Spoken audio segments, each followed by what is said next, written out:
What's up, yo? Mike Burkett with Licks That Kill. Got an interesting thing today. We're going to talk about tonalities. A tonality, in a nutshell, is if you have a riff, like for example,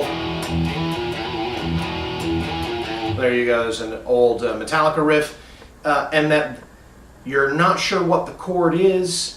A tonality is basically where we might have a series of notes, like a lick or something, and it actually is making a chord. So the overall tonality when the riff plays is the equivalent of if you were strumming the chord. So and we're going to combine this sort of with kind of a songwriting element as well. So let's jump right in. A little while back I had come up with this little riff and was inspired to try to write something. All I had was the little riff. Here's the little riff. It was...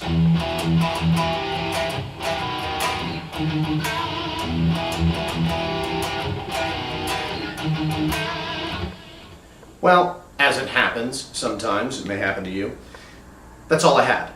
And I wanted to be able to go further with it. So in cases like that where the inspiration isn't coming, this is where tonalities are really, really useful.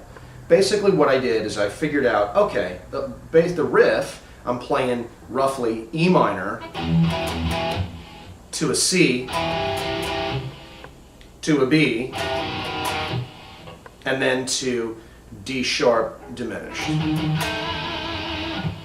So with that in mind, I was like, okay, E minor, B, C, B, D sharp diminished, there's something I can do with this. So what I did was I sat down and I was like, well, let's break it up into these arpeggios. And once I started tearing apart the chords and tried to make licks out of them and connect them together, what I ended up with was a whole other lick that ended up becoming the intro to the song, based on the same 4-chord sequence that I had made up earlier.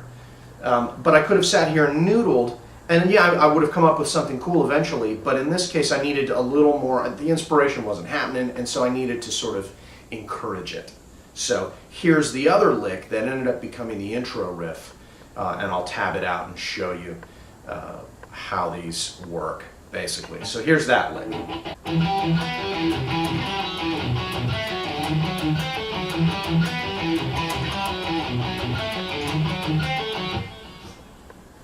And now here's the two licks in succession, so you can hear how well they flow together, because it's the same exact chord progression.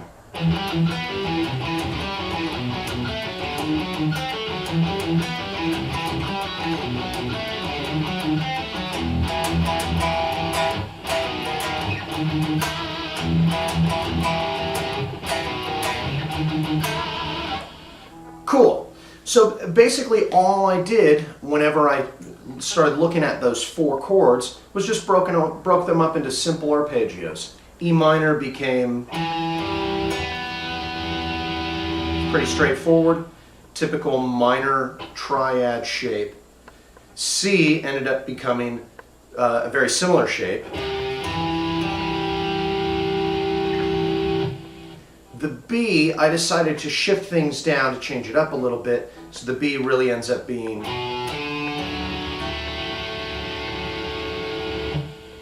And then for the D sharp diminished, that was just... which was just another straightforward arpeggio. The whole song is in 6/8, so it's kind of got this flow to it, and I just ran them together. Just made up a picking pattern that I could apply to each one.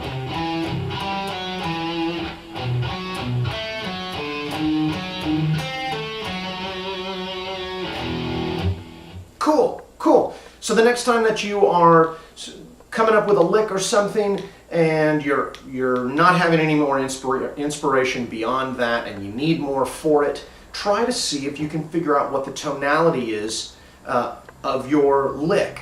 Maybe it's actually moving through a chord progression, and once you figure out what that chord progression is, you can do all kinds of stuff with it to generate new licks. And it also helps clue you in too on where to solo. So cool, hope that helps. We'll catch up with you soon.